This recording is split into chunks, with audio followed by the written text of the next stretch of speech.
today, nakuha na namin ang visa packet sa Davao branch.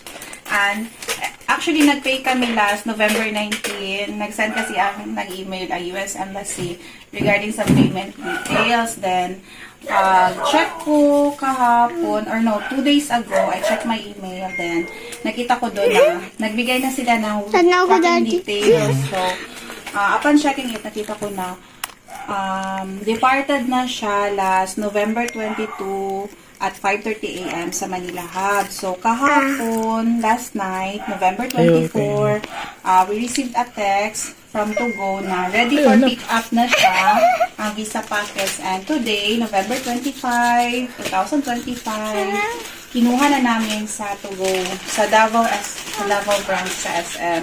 This, Alice. tatlo siya sa akin. This one, medyo makapal. I guess, ito yung sa akin kasi ako ang principal applicant. Then, dalawang maninipis, both of my dependents, kay Ellie, tsaka sa asawa ko. Then, I'm gonna open first itong manipis.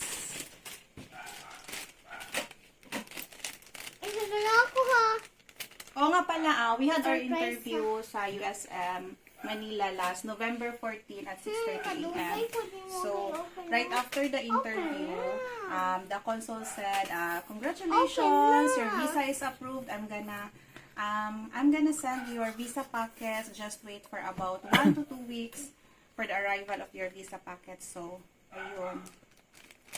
November 19, nag-send sila ng email.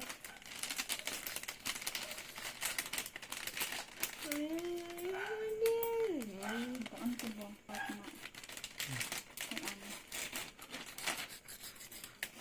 Baan ko. Ayan. How to open this one? Ito. Kung ano ko lang?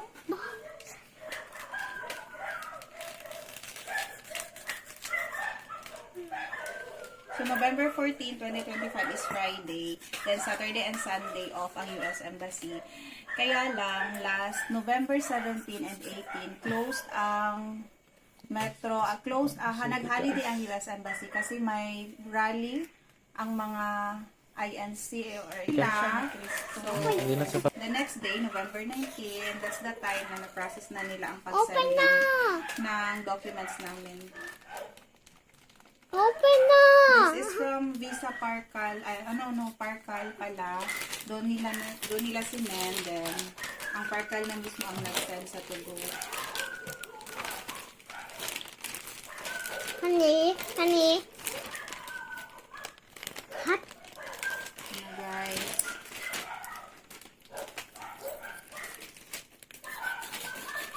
Open na!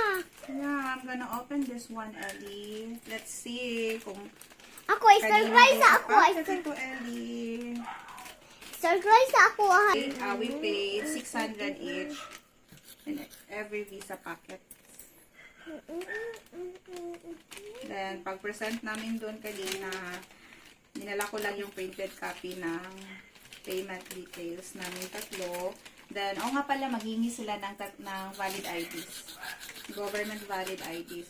If you have a dependent na minors, just bring their birth certificate, state, or school ID kung nag-aaral na. Si Ellie is grade 1, so I bring with her yung ID, school ID niya, and PWD ID. I-open na! I-surprise na! I-open na. Ang pagawas. Surprise! It's Ellie!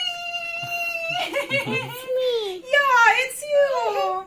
Wow, Ellie!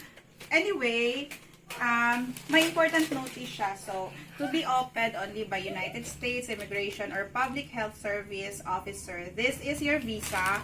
It must be surrendered to the United States Immigration Officer at a port of entry into the United States.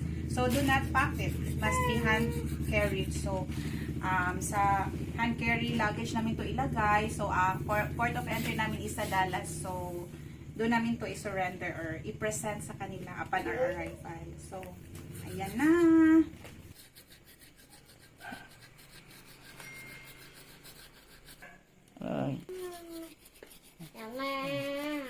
sige, passport.